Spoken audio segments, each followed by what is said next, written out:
ഓം ശാന്തി 6/2/2026 പ്രഭാതമുരളി മധുബൻ. മധുരമായ കുട്ടികളെ, ഇപ്പോൾ ഇത് ഉയരുന്ന കലയുടെ സമയമാണ്. ഭാരതം ദരിദ്രനിൽ നിന്നും ധനവാനാകും. നിങ്ങൾ ബാബയിൽ നിന്നും സത്യുഗി ചക്രവർത്തി പദവിയുടെ സമ്പത്ത് നേടണം. ചോദ്യം: ബാബയുടെ ഏത് ടൈറ്റിലാണ് ശ്രീകൃഷ്ണന് കൊടുക്കാൻ സാധിക്കാത്തത്? ഉത്തരം: ബാബ ദരിദ്രരുടെ നാഥനാണ്.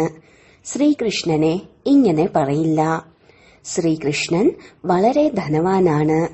കൃഷ്ണന്റെ രാജ്യത്തിലും എല്ലാവരും ധനവാനായിരിക്കും. ബാബ വരുന്ന സമയത്ത് ഈ ഭാരതം വളരെ ദരിദ്രമാണ്. ഭാരതത്തെ തന്നെയാണ് ധനവാനാക്കി മാറ്റുന്നത്. നിങ്ങൾ പറയാറുണ്ടല്ലോ, ഞങ്ങളുടെ ഭാരതം സ്വർഗമായിരുന്നു.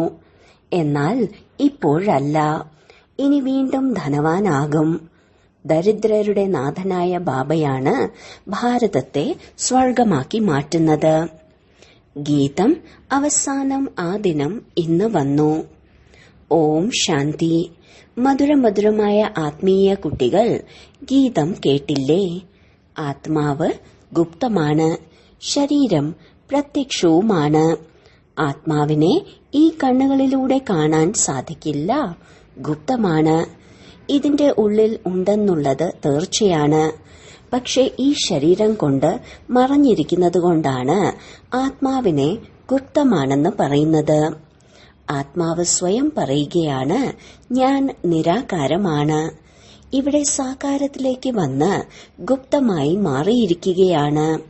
നിരാകാരി ലോകമാണ് ആത്മാക്കളുടെ ലോകം. അവിടെ ഗുപ്തമായിരിക്കേണ്ട കാര്യമൊന്നുമില്ല. പരംപിത പരമാത്മാവും അവിടെയാണ് വസിക്കുന്നത്. ബാബയെയാണ് പരമമായ ശക്തി എന്ന് പറയുന്നത്. ഉയർന്നതിലും ഉയർന്ന ആത്മാവ്, ഏറ്റവും ഉപരിയായ ലോകത്തിലാണ് പരമാത്മാവ് വസിക്കുന്നത്. ബാബ പറയുകയാണ്, ഏതുപോലെ നിങ്ങൾ ഗുപ്തമാണോ അതുപോലെ എനിക്കും ഗുപ്തമായി വേണം വരാൻ. ഞാൻ ഗർഭ ജയിലിലേക്ക് വരില്ല. എന്റെ പേര് എന്നും ശിവനെന്നാണ് അറിയപ്പെടുന്നത്. ഞാൻ ഈ ശരീരത്തിലേക്ക് പ്രവേശിച്ചാലും എന്റെ നാമം മാറുന്നില്ല. ഈ ആത്മാവിന്റെ ശരീരം ഏതാണോ അതിന്റെ നാമം മാറും. എന്നെ ശിവനെന്നാണ് പറയുക. ഞാൻ സർവ ആത്മാക്കളുടെയും പിതാവാണ്. അതിനാൽ നിങ്ങൾ ആത്മാക്കൾ ഈ ശരീരത്തിനുള്ളിൽ ഗുപ്തമാണ്. ഈ ശരീരത്തിലൂടെയാണല്ലോ നിങ്ങൾ കർമ്മം ചെയ്യുന്നത്. ജ്ഞാനം ഗുപ്തമാണ്. ആത്മാവ് ഈ ശരീരത്തിനുള്ളിൽ ഒളിഞ്ഞിരിക്കുകയാണ്. ഈ ജ്ഞാനവും നിങ്ങൾ കുട്ടികൾക്ക് ഇപ്പോഴാണ് കിട്ടിയിരിക്കുന്നത്. ആത്മാവ് സൂക്ഷ്മമാണ്, എന്നാൽ ശരീരം സ്ഥൂലമാണ്. ഞാനും അശരീരിയാണല്ലോ. നിരാകാരനായ ബാബ ഈ ശരീരത്തിലൂടെയാണ് കേൾപ്പിച്ചുകൊണ്ടിരിക്കുന്നത്. നിങ്ങൾ നിരാകാരികളാണ്, എന്നാൽ ശരീരത്തിലൂടെ കേട്ടുകൊണ്ടിരിക്കുകയാണ്. നിങ്ങൾക്കറിയാം, ബാബ വന്നിരിക്കുകയാണ് ഭാരതത്തെ വീണ്ടും ദരിദ്രനിൽ നിന്നും ധനവാനാക്കുന്നതിന്. എന്റെ ഭാരതം എന്ന് നിങ്ങൾ പറയാറില്ലേ? എല്ലാവരും തന്റെ സംസ്ഥാനങ്ങളെക്കുറിച്ച് പറയാറില്ലേ? നമ്മുടെ രാജസ്ഥാൻ, നമ്മുടെ ഗുജറാത്ത് എന്നെല്ലാം. എന്റെ എന്ന് പറയുന്നതിലൂടെ അതിനോട് മോഹം തോന്നും. നമ്മുടെ ഭാരതം ദരിദ്രമാണ്. ഇതെല്ലാവരും അംഗീകരിക്കുന്നുണ്ട്. പക്ഷെ അവർക്ക് ഭാരതം ധനവാനായിരുന്നത് എപ്പോഴാണ്, എങ്ങനെയായിരുന്നു എന്നതൊന്നും അറിയില്ല. നിങ്ങൾ കുട്ടികൾക്ക് വളരെ ലഹരിയുണ്ട്. നമ്മുടെ ഭാരതം വളരെ ധനവാനായിരുന്നു. അവിടെ ദുഃഖത്തിന്റെ കാര്യം തന്നെ ഉണ്ടായിരുന്നില്ല. സത്യുഗത്തിൽ രണ്ടാമതൊരു ധർമ്മം ഉണ്ടാകില്ല. ഒരേ ഒരു ദേവി ദേവതാ ധർമ്മമാണ് ഉണ്ടായിരുന്നത്. ഇതാർക്കും അറിയില്ല. ഈ വിശ്വത്തിന്റെ ചരിത്രവും ഭൂമിശാസ്ത്രവും ആർക്കും അറിയില്ല. ഇപ്പോൾ നിങ്ങൾ നല്ല രീതിയിൽ മനസ്സിലാക്കുന്നുണ്ട്. നമ്മുടെ ഭാരതം വളരെ ധനവാനായിരുന്നു. ഇപ്പോൾ വളരെ ദരിദ്രമാണ്. ഇപ്പോൾ ബാബ വീണ്ടും വന്നിരിക്കുകയാണ് ഭാരതത്തെ ധനവാനാക്കുന്നതിന്. സത്യയുഗമായിരുന്നപ്പോൾ ഭാരതം വളരെ ധനവാനായിരുന്നു. എന്നാൽ അന്ന് ഉണ്ടായിരുന്ന ദേവീ ദേവതകളുടെ രാജ്യം എവിടെ പോയി എന്നത് ആർക്കും അറിയില്ല. ഇതാർക്കും അറിയില്ല. ഋഷി മുനിമാർ പോലും രചയിതാവിനെക്കുറിച്ചും രചനയെക്കുറിച്ചും ഞങ്ങൾക്കൊന്നും അറിയില്ല എന്ന് പറയുന്നു. ബാബ പറയുകയാണ്, സത്യയുഗത്തിലുണ്ടായിരുന്ന ദേവീ ദേവതകൾക്കും രചയിതാവിന്റെയും രചനയുടെയും ജ്ഞാനം ഉണ്ടായിരുന്നില്ല. അഥവാ അവർക്ക് ഈ ജ്ഞാനം ഉണ്ടായിരുന്നുവെങ്കിൽ അവർക്ക് ഏണിപ്പടി താഴേക്ക് ഇറങ്ങണമെന്നും രാജധാനിയുടെ സുഖം നഷ്ടപ്പെടുമെന്നുമുള്ള ചിന്ത ഉണ്ടാകും. ഇപ്പോൾ നിങ്ങൾ ചിന്തിക്കുകയാണ്, ഞങ്ങൾ സതോ പ്രധാനമായിരുന്നു, ഇനി വീണ്ടും എങ്ങനെയാണ് സതോ പ്രധാനമാവുക എന്നതിനെക്കുറിച്ച്. നിരാകാരി ലോകത്തിൽ വസിച്ചിരുന്ന ആത്മാക്കൾ എങ്ങനെയാണ് സുഖധാമത്തിലേക്ക് വരുന്നത്? ഇതും ജ്ഞാനമാണ്. ഇപ്പോൾ നിങ്ങൾ ഉയരുന്ന കലയിലാണ്. ഇത് 84 ജന്മങ്ങളുടെ ഏണിപ്പടിയാണ്. ഡ്രാമയനുസരിച്ച് ഓരോ അഭിനേതാവും നമ്പർ അനുസരിച്ച് അവരവരുടെ സമയത്ത് വന്ന് പാർട്ട് അഭിനയിക്കും. ഇപ്പോൾ നിങ്ങൾ കുട്ടികൾക്കറിയാം ദരിദ്രരുടെ നാഥൻ ആരാണ്. എന്നാൽ ഇത് ലോകത്തിന് അറിയില്ല. ഗീതത്തിൽ കേട്ടില്ലേ, അവസാനം ആ ദിനം ഇന്ന് വന്നു. എല്ലാവരും ഭക്തരാണ്. എപ്പോഴാണ് ഭഗവാൻ വന്ന് ഭക്തരെ ഭക്തിമാർഗത്തിൽ നിന്ന് മോചിപ്പിച്ച് സദ്ഗതിയിലേക്ക് കൊണ്ടുപോകുന്നത്? ഇതും ഇപ്പോഴാണ് മനസ്സിലാക്കിയത്. ബാബ വീണ്ടും ഈ ശരീരത്തിലേക്ക് വന്നിരിക്കുകയാണ്. ശിവജയന്തിയും ആഘോഷിക്കുന്നുണ്ടല്ലോ. അതിനാൽ തീർച്ചയായും വരും. ഞാൻ കൃഷ്ണന്റെ ശരീരത്തിലേക്കാണ് വരുന്നത് എന്നും പറയുന്നില്ല. ബാബ പറയുന്നത് കൃഷ്ണന്റെ ആത്മാവും 84 ജന്മങ്ങൾ എടുക്കുന്നുണ്ട്. അത് അനേക ജന്മങ്ങളുടെ അന്തിമ ജന്മമാണ്. ആരാണോ ആദ്യത്തെ നമ്പറിലിരുന്നത് ആ ആത്മാവ് ഇപ്പോൾ അന്തിമ ജന്മത്തിലാണ്. ബാബ പറയുകയാണ്, ഞാൻ സാധാരണ ശരീരത്തിലേക്കാണ് വരുന്നത്. നിങ്ങൾ എങ്ങനെയാണ് 84 ജന്മങ്ങൾ എടുത്തത് എന്നത് ഞാൻ മനസ്സിലാക്കി തരികയാണ്. സിഖുകാരും മനസ്സിലാക്കുന്നുണ്ട്. ഒരു ഓംകാരം എന്ന് അവർ പറയുന്നത് പരമപിതാവായ പരമാത്മാവായ അച്ഛനെയാണ്. മനുഷ്യനെ ദേവതയാക്കി മാറ്റുന്നതും ബാബയാണ്. അതിനാൽ എന്തുകൊണ്ട് നമുക്ക് ദേവതയായി കൂടാം? ആരെല്ലാം ദേവതകളായിരുന്നോ അവർ തീർച്ചയായും ഇവിടെ തന്നെ നിൽക്കും. എന്നാൽ ആരും സ്വയത്തെ ദേവീദേവതാ ധർമ്മത്തിലേതാണ് എന്ന് മനസ്സിലാക്കുന്നില്ല. മറ്റ് ധർമ്മങ്ങളുടെ ചരിത്രം വളരെ ചെറുതാണ്. ചിലരുടെ കണക്ക് 500 വർഷത്തിന്റേതാണ്, ചിലർക്ക് 1250 വർഷത്തിന്റെയും. 5000 വർഷത്തിന്റെ ചരിത്രമാണ് നിങ്ങളുടേത്. ദേവതാധർമ്മത്തിലുള്ളവരെ സ്വർഗത്തിലേക്ക് വരികയുള്ളൂ. പിന്നീടാണ് മറ്റ് ധർമ്മങ്ങൾ വരുന്നത്. ഡ്രാമയനുസരിച്ച് ദേവതാധർമ്മത്തിലുള്ളവരാണെങ്കിൽ മറ്റ് ധർമ്മങ്ങളിലേക്ക് പരിവർത്തനപ്പെട്ടു പോവുകയും ചെയ്തിട്ടുണ്ട്. ഇനി വീണ്ടും പരിവർത്തനപ്പെടും. വീണ്ടും തങ്ങളുടെ ധർമ്മങ്ങളിലേക്ക് തിരിച്ചുവരും. ബാബ മനസ്സിലാക്കി തരികയാണ്, കുട്ടികളെ, നിങ്ങൾ വിശ്വത്തിന്റെ അധികാരികളായിരുന്നു. നിങ്ങളും മനസ്സിലാക്കി കഴിഞ്ഞു. ബാബ സ്വർഗം സ്ഥാപിക്കുകയാണ്. അതിനാൽ തീർച്ചയായും നമുക്ക് സ്വർഗത്തിലേക്ക് പോകണം. ബാബയിൽ നിന്നും തീർച്ചയായും സമ്പത്ത് നേടും. ഇതിലൂടെ അവർ നമ്മുടെ ധർമ്മത്തിലെ അംഗമാണോ എന്നത് അറിയാൻ സാധിക്കും. ഈ ധർമ്മത്തിലെ അംഗമല്ലെങ്കിൽ അവർ ഇവിടെ വരില്ല. അവർ പറയും, മറ്റ് ധർമ്മത്തിലേക്ക് എന്തിനാണ് പോകുന്നത് എന്ന്. നിങ്ങൾ കുട്ടികൾക്കറിയാം, സത്യുഗമാകുന്ന പുതിയ ലോകത്തിൽ ദേവതകൾക്ക് വളരെ സുഖമായിരുന്നു. അവിടെ സ്വർണത്തിന്റെ കൊട്ടാരങ്ങൾ ഉണ്ടായിരുന്നു. സോമനാഥ ക്ഷേത്രവും എത്ര സ്വർണം കൊണ്ടാണ് നിർമ്മിച്ചിരിക്കുന്നത്. ഇതുപോലെ വേറെ ഒരു ധർമ്മവും ഉണ്ടാകില്ല. സോമനാഥ ക്ഷേത്രത്തെ പോലെ ഇത്രയും അമൂല്യമായ ക്ഷേത്രം വേറെ ഉണ്ടാകില്ല. നിങ്ങളെ ഇത്രയും ഉയർന്നവരാക്കിയ ബാബയ്ക്ക് എത്ര ആദരവാണ് കൊടുക്കുന്നത്. ആദരവ് തീർച്ചയായും കൊടുക്കും. കാരണം നിങ്ങൾക്കറിയാം നല്ല കർമ്മമാണ് ബാബ ചെയ്തിരിക്കുന്നത്. ഇപ്പോൾ നിങ്ങൾ മനസ്സിലാക്കി, ഏറ്റവും നല്ല കർമ്മം പതിത പാവനനായ ബാബയാണ് ചെയ്തിട്ട് പോകുന്നത്. നിങ്ങൾക്കറിയാം, ഏറ്റവും ഉത്തമത്തിലും ഉത്തമമായ സേവനം പരിധിയില്ലാത്ത ബാബയാണ് ചെയ്യുന്നത്. നിങ്ങളെ ദരിദ്രനിൽ നിന്നും ധനവാനും യാചകനിൽ നിന്നും രാജകുമാരനുമാക്കി മാറ്റുകയാണ്.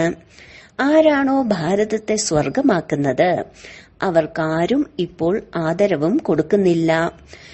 നിങ്ങൾക്കറിയാം, ഏറ്റവും ഉയർന്നതിലും ഉയർന്ന ക്ഷേത്രം ഏതാണോ അതുപോലും കൊള്ളയടിക്കപ്പെട്ടു. ലക്ഷ്മി നാരായണന്റെ ക്ഷേത്രം ആരും കൊള്ളയടിച്ചിട്ടില്ല. സോമനാഥ ക്ഷേത്രത്തെയാണ് കൊള്ളയടിച്ചിട്ടുള്ളത്. ഭക്തിമാർഗത്തിലും ധാരാളം ധനവാന്മാർ ഉണ്ടല്ലോ. രാജാക്കന്മാരും നമ്പർ വാറാണല്ലോ. ഉയർന്ന പദവിയിലിരിക്കുന്നവരെ താഴ്ന്ന പദവിയിലിരിക്കുന്നവർ ബഹുമാനിക്കാറുണ്ടല്ലോ. ദർബാറിലും നമ്പർ വാർ ആയിട്ടാണല്ലോ ഇരിക്കാറുള്ളത്. ബ്രഹ്മബാബ ഇതിന്റെ അനുഭവിയാണ്.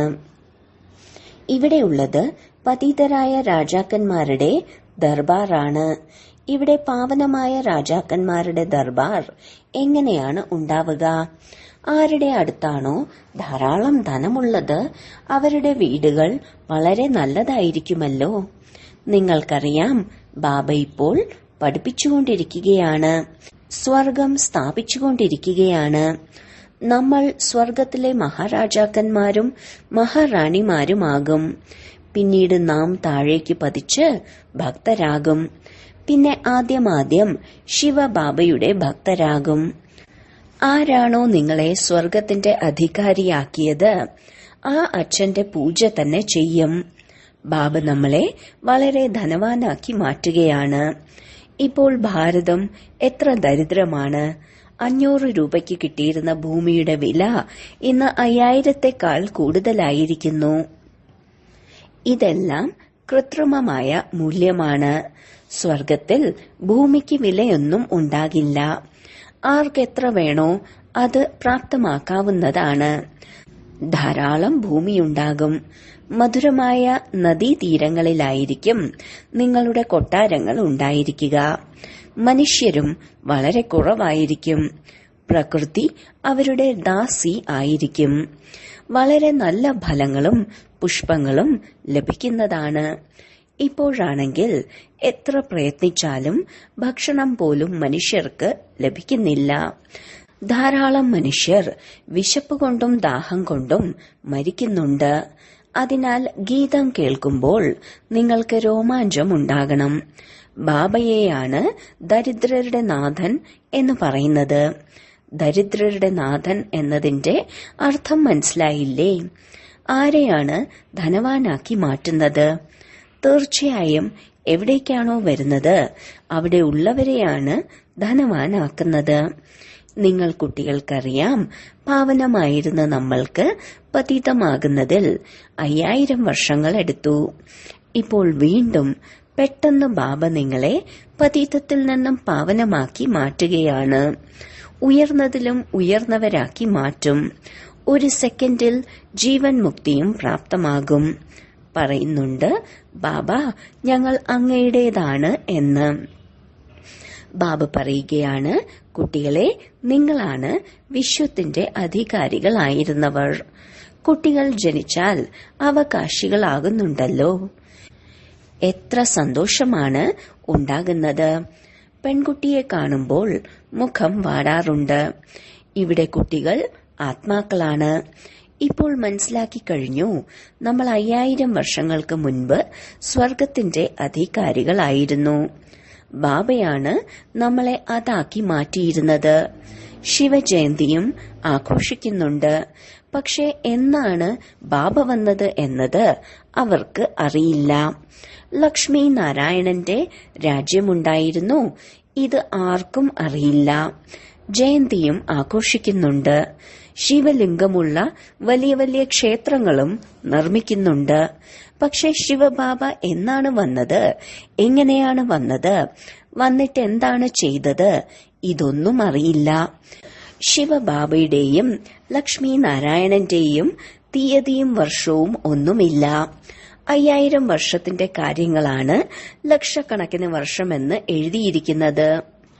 ലക്ഷക്കണക്കിന്റെ കാര്യങ്ങൾ ആർക്കാണ് ഓർമ്മ ഉണ്ടാകുന്നത്?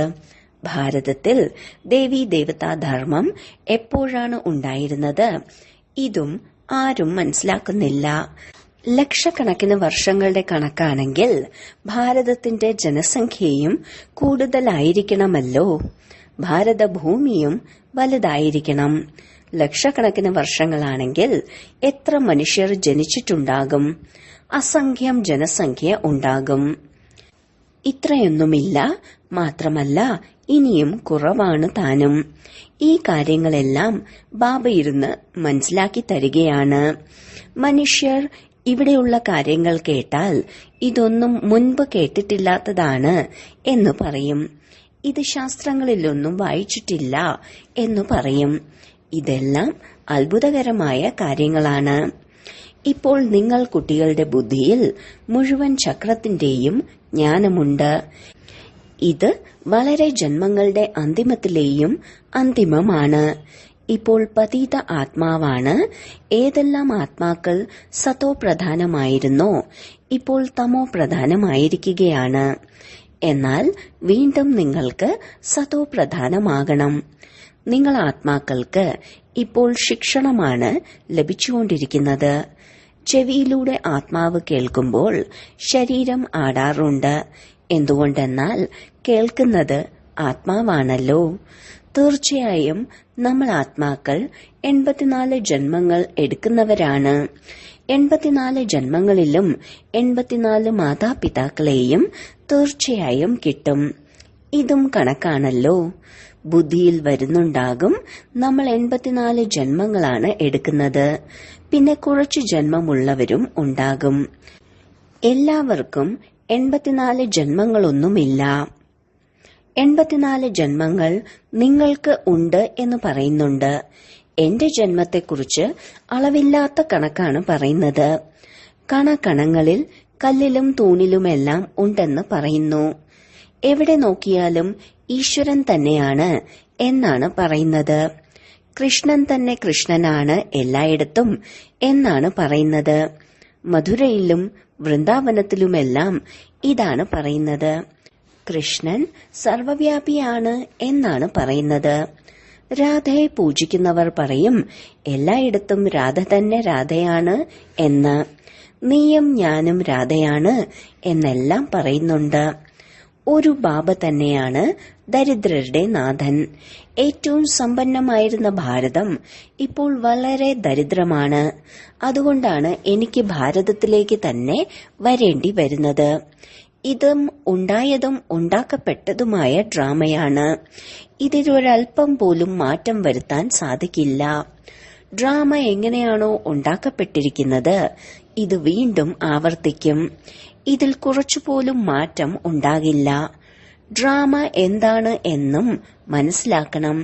ഡ്രാമ അർത്ഥം ഡ്രാമയാണ്. മനുഷ്യർ നിർമ്മിക്കുന്നത് പരിധിയുള്ള ഡ്രാമകളാണ്. ഇത് പരിധിയില്ലാത്ത ഡ്രാമയാണ്. ഈ പരിധിയില്ലാത്ത ഡ്രാമയുടെ ആദിമധ്യ അന്ത്യത്തെക്കുറിച്ച് ആർക്കും അറിയില്ല. അതിനാൽ ദരിദ്രരുടെ നാഥൻ എന്ന് നിരാകാരനായ ഭഗവാനെയാണ് അംഗീകരിക്കുക.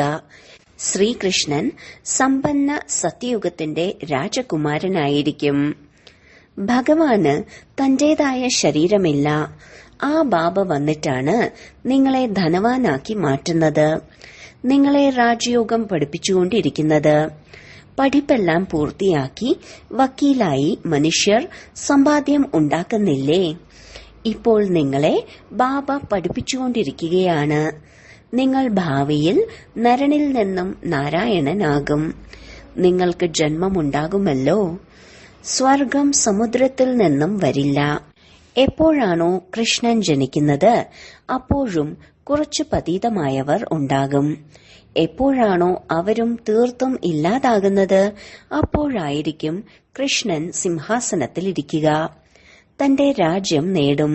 അപ്പോൾ മുതൽ കൃഷ്ണന്റെ സംവത്സരം ആരംഭിക്കും. ലക്ഷ്മി നാരായണനിലൂടെയാണ് സംവത്സരം ആരംഭിക്കുന്നത്. നിങ്ങൾ പൂർണമായും കണക്ക് എഴുതുന്നുണ്ട്, ആരുടെ രാജ്യം എത്ര സമയമുണ്ടാകും എന്ന്. അപ്പോൾ മനുഷ്യർ മനസ്സിലാക്കും, ഈ കൽപ്പത്തിന്റെ ആയുസ് വളരെ വലുതല്ല, 5000 വർഷത്തിന്റേതാണ് പൂർണമായ കണക്ക്. ഇതെല്ലാം നിങ്ങൾ കുട്ടികളുടെ ബുദ്ധിയിൽ ഉണ്ടല്ലോ. നമ്മൾ ഇന്നലകളിൽ സ്വർഗത്തിന്റെ അധികാരികളായിരുന്നു. ബാബയാണ് നമ്മളെ അങ്ങനെ ആക്കിയത്. അതുകൊണ്ടാണല്ലോ നമ്മൾ ശിവജയന്തി ആഘോഷിക്കുന്നത്. നിങ്ങൾക്ക് എല്ലാവരെയും അറിയാം. ക്രിസ്തു, ഗുരുനാനാക്ക് ഇവരെല്ലാവരും ഇനി എന്ന് വരും? ഈ ജ്ഞാനവും നിങ്ങൾക്കുണ്ട്. വിശ്വത്തിന്റെ ചരിത്രവും ഭൂമിശാസ്ത്രവും വീണ്ടും ആവർത്തിക്കപ്പെടും. ഈ പഠിപ്പ് എത്ര സഹജമാണ്. നിങ്ങൾക്ക് സ്വർഗം എന്താണ് എന്നറിയും. തീർച്ചയായും ഈ ഭാരതം സ്വർഗമായിരുന്നു. ഭാരതം അവിനാശിയായ ഖണ്ഡമാണ്. ഭാരതത്തിനുള്ള മഹിമ വേറെ ഒരു രാജ്യത്തിനും പ്രാപ്തമാകില്ല. സർവരെയും പതിത്തത്തിൽ നിന്ന് പാവനമാക്കുന്നതും ഒരു ബാബയാണ്. ശരി, വളരെ കാലത്തെ വേർപാടിന് ശേഷം തിരികെ കിട്ടിയ മധുരമധുരമായ സന്താനങ്ങൾക്ക് മാതാവും പിതാവുമായ ബാബ്ദാദയുടെ സ്നേഹസ്മരണകളും പുലർക്കാല വന്ദനവും. ആത്മീയ പിതാവിന്റെ ആത്മീയ കുട്ടികൾക്ക് നമസ്കാരം. ധാരണയ്ക്കുള്ള മുഖ്യസാരം: 1. ഡ്രാമയുടെ ആദിമധ്യ അന്ത്യത്തിന്റെ ജ്ഞാനം ബുദ്ധിയിൽ വെച്ചുകൊണ്ട് എല്ലാ ചിന്തകളെയും ഉപേക്ഷിക്കണം. സതോ പ്രധാനമാകണം എന്ന ഒരു ചിന്തയിൽ ഇരിക്കണം. 2. ദരിദ്രരുടെ നാഥനായ ബാബ ഭാരതത്തെ ദരിദ്രത്തിൽ നിന്നും ധനവാനാക്കുന്നതിന് വന്നിരിക്കുകയാണ്. പൂർണമായും ബാബയുടെ സഹായി ആകണം. തന്റെ പുതിയ ലോകത്തെ ഓർമ്മിച്ച് സദാ സന്തോഷത്തിൽ കഴിയണം. വരദാനം: ഹൃദയത്തിൽ സദാ ഒരു രാമനെ വസിപ്പിച്ച് സത്യമായ സേവനം ചെയ്യുന്ന മായാജീത് വിജയിയായി ഭവിക്കട്ടെ. ഹനുമാന്റെ വിശേഷത കാണിക്കുന്നുണ്ട്. അതായത് സദാ സേവാധാരിയും മഹാവീരനുമായിരുന്നു. അതിനാൽ സ്വയം ജ്വലിക്കാതെ വാലിലൂടെ ലങ്കയെ ദഹിപ്പിച്ചു.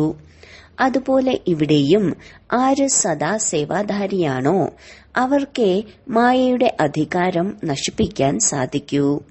സേവാധാരി അല്ലാത്തവർക്ക് മായയുടെ രാജ്യം നശിപ്പിക്കാൻ സാധിക്കില്ല. ഹനുമാന്റെ ഹൃദയത്തിൽ സദാ ഒരു രാമൻ വസിച്ചിരുന്നു.